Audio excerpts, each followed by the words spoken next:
ശ്രീ പ്രകാശ് മാഷ്, എനിക്ക് ഇടവേളയിലേക്ക് പോകുന്നതിന് മുമ്പ് 2009 ലോക്സഭാ തെരഞ്ഞെടുപ്പ് ഓർമ്മയുണ്ടാകുമല്ലോ. 2009 ലോക്സഭാ തെരഞ്ഞെടുപ്പിൽ PDP ബന്ധമായിരുന്നു മുഖ്യ ചർച്ച. ഇപ്പോൾ UDFന്റെ ജമാഅത്തെ ഇസ്ലാമി ബന്ധം ചർച്ചയാണെങ്കിൽ അന്ന് LDFന്റെ PDP ബന്ധം, പൊന്നാനിയിൽ ഹുസൈൻ രണ്ടത്താണി സ്ഥാനാർത്ഥിയായതും അബ്ദുൽ നാസർ മാദിനി പ്രചരണത്തിന് വന്നതുമൊക്കെ വലിയ ചർച്ചയായിരുന്നു. അന്ന് UDF നേതാക്കൾ ആ ചർച്ചയിലേക്ക് തെരഞ്ഞെടുപ്പിനെ കൊണ്ടുപോയി. ഇന്ന് നിങ്ങൾ ജമാഅത്തെ ഇസ്ലാമി ചർച്ചയിലേക്ക് കേരളത്തെ കൊണ്ടുപോവുകയാണോ അപ്പുറത്ത് ആരോപണം ഉന്നയിച്ചുകൊണ്ട്?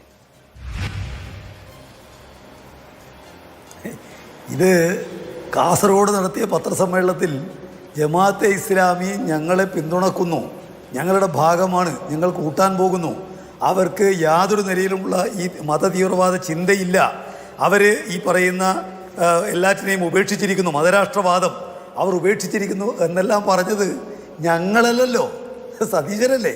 ഇപ്പോൾ കോൺഗ്രസ് പ്രതിനിധി പറയുന്നത് കേട്ടാൽ തോന്നുക ഇതെല്ലാം ഞങ്ങൾ പറഞ്ഞാണെന്നാണ്. ഇവിടെ ഈ കേരളത്തിൻ്റെ ചരിത്രത്തിൽ കേരളത്തിൽ മാത്രമല്ലോ ജമാഅത്തെ ഇസ്ലാമി ഇന്ത്യയിലാകെയുണ്ട്. എന്തെങ്കിലും നിലപാട് സ്വീകരിച്ചിട്ടുണ്ട്? ഞാൻ ചോദിക്കട്ടെ, കാശ്മീരുമായി ബന്ധപ്പെട്ട് ജമാഅത്തെ ഇസ്ലാമി നിലപാടെന്താ?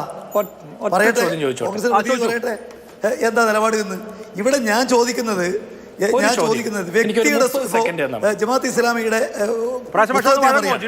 വ്യക്തിയുടെ സ്വകാര്യ ജീവിതത്തിൽ മാത്രമല്ല, സമൂഹത്തിൽ ഒരു 30 സെക്കൻഡ് ചോദിച്ചില്ലേ മറുപടി എന്ന്. അദ്ദേഹം ചോദിച്ച ചോദ്യങ്ങൾക്കാണല്ലോ ഞാൻ മറുപടി പറഞ്ഞിട്ടായിക്കോട്ടെ. വ്യക്തിയുടെ സമൂഹത്തിന്റെ രാഷ്ട്രീയ ജീവിതത്തിലും അല്ല, അദ്ദേഹത്തിന്റെ ചോദ്യം പിന്നീടാവട്ടെ. അദ്ദേഹം കുറെ പറഞ്ഞല്ലോ. വ്യക്തിയുടെ സ്വകാര്യ ജീവിതത്തിൽ മാത്രമല്ല, സമൂഹത്തിന്റെ രാഷ്ട്രീയ ജീവിതത്തിലും അല്ലാഹുവിന്റെ പരമാധികാരം അംഗീകരിക്കപ്പെടുക എന്നുള്ളതാണ് ഞങ്ങളുടെ ലക്ഷ്യം. ഈ മൗലിക നിലപാടിൽ നിന്ന് ജമാഅത്തെ ഇസ്ലാമി മാറിയോ? പറയേണ്ട സതീശനാണ്.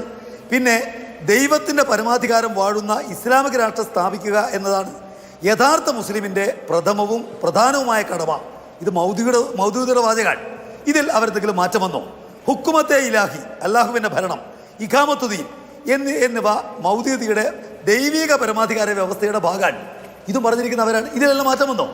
നിങ്ങൾ ജമാഅത്തെ ഇസ്ലാമിയെ കൂട്ടുമ്പോൾ പറയുന്നത് അവരുടെ മൗലികമായ നിലപാടിൽ മാറ്റം വന്നു എന്നാണ്. കൃത്യമായിട്ട് സതീശൻ പറഞ്ഞല്ലോ. അമീർ പറഞ്ഞിട്ടുണ്ട് അവരിതെല്ലാം ഉപേക്ഷിച്ചു. ഞാൻ പറയട്ടെ, RSSകാർ പറയുന്നു ഞങ്ങൾ ഹിന്ദുവർഗീയവാദിയല്ല. അത് നമുക്ക് വിശ്വസിക്കാൻ വേണ്ടി കഴിയുമോ?